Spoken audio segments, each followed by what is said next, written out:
Are you ready to start your little one on some baby cereal, but you don't want to load their little bodies up with all the toxic yuck that comes with store-bought? Well, here's how you can make your own nutrient-dense and toxin-free baby cereal right in your own kitchen. Making your baby cereal yourself is a great way to pick and choose exactly what goes into your baby's body. You can choose exactly what kind of nutrient levels, what kind of macros, what level of protein, what level of iron, what level of fiber you want, and you can completely leave out all of the toxins, the glyphosates, the heavy metals that comes in store-bought baby cereal.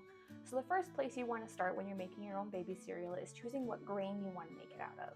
Most store-bought is either oats or rice. There's not a ton of nutrition in rice, and plus it's loaded with heavy metals, especially the way you make the ones with the baby cereal.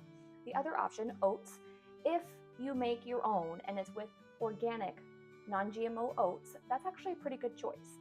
So that's definitely an option. I used to do quinoa when my oldest was little. I did a lot of baby cereals with quinoa. Today, we're going to be using einkorn. Now, einkorn has even more protein than quinoa. It has over double the fiber, and it has 40% of your daily iron needs. Now, that's important because around 6 months of age, your baby runs out of the iron, starts to run out of the iron that they were born with from pregnancy. And iron is really important for brain development. It's really good for red blood cells and making sure that they have just really good blood circulation. It's good for so many different things. Your second thing that you need to choose is what liquid are you going to cook them in. Now, most of the time when you do store-bought cereal, the directions tell you just to use water. And that's not bad. There is nothing wrong with using water to make your baby cereal. But in my head, I'm like, I feel like this is an opportunity to pack even more nutrition in there. So what I like to do is I boil my grains in beef broth. You could also do chicken broth, but it's bone broth. And you've got to make sure you don't buy broth that has seasonings added to it. This just comes from the butcher area at my store. I don't buy it in the soup aisle because all the broths that come in the soup aisle already have salt and seasonings and whatnot, which you do not need for your baby's baby food. Not at all. They do not need salt. Their little kidneys can't handle that yet. So I get mine. This is organic bone broth. I just get it at Publix. The only ingredients are organic beef, filtered water, and organic carrots. So this is totally going to be safe for my baby to eat. So I'm measuring out 2 cups of this. And then I'm going to measure out 1 cup of my einkorn. Now we're going to put the lid on this and we're going to let it simmer. If it's absorbed all the liquid, it's done cooking, but it's still not quite tender. So you might need to add some more liquid and keep cooking it for a while longer. All right, our einkorn has been simmering slowly and low in our beef broth for about 45 minutes. I can mash it with the back of my spoon against the side pretty easily, so I know it's tender and it's ready. So what we're going to do now is we are going to transfer this to our blender. So I've added my einkorn to my Vitamix, my blender. I'm also going to add, just to thin it out a little bit, it gets a little thick for my taste, I'm going to add a little breast milk. You can use formula if your baby's formula fed. This is just going to help the consistency be a little runnier. And then another thing that I like to do is to add some sort of healthy fat. You might want to wait till your baby's tried this for a few days before you start adding more and more ingredients to it, just to make sure their tummies can get accustomed to it. But what I like to do is I will either render some bone marrow in the oven. I'll roast the bone marrow till it's nice and soft and blend that up with this. If you don't have bone marrow, most people don't, you can also use some organic grass-fed butter.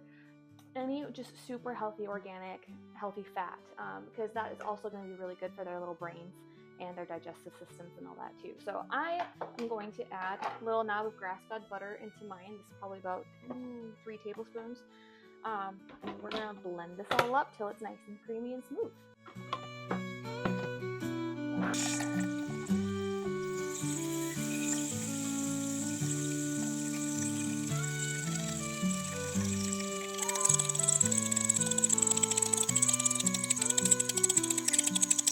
All right, my baby cereal is all blended up. I did end up adding a few more ounces of breast milk because it was still a little thick.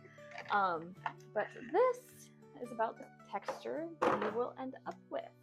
It's still nice and warm, so creamy, just like total porridge baby cereal. It's a very creamy texture, almost like peanut butter kind of texture. It's really good. So what I'm going to do with this now is I'm going to take some out, put it in these baby food jars for this week, and then I'm going to freeze the rest in ice cube trays for the future. That way, as I need them, I can just pop a few out of the freezer, warm them up in a new baby food jar, and give them to my little girl.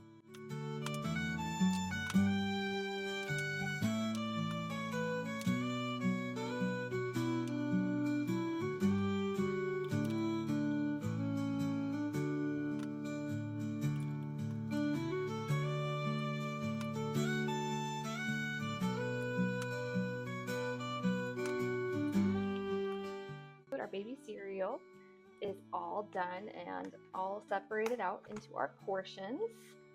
Ta-da! And now I can put our lids on our baby food jars too.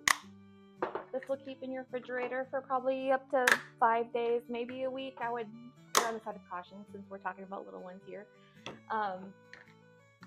And just a reminder, food before one is just for fun. Their main source of nutrition should still be breast milk or formula at this age. However,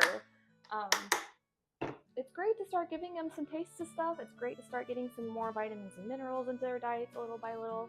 So this is just the best way that I've found to do it in my house. And here you have it, your homemade baby cereal.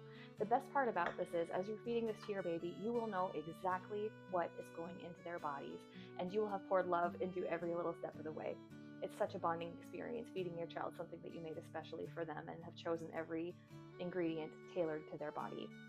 If you want the written recipe, just go ahead and run over to crazycrunchymama.com. Thank you very much.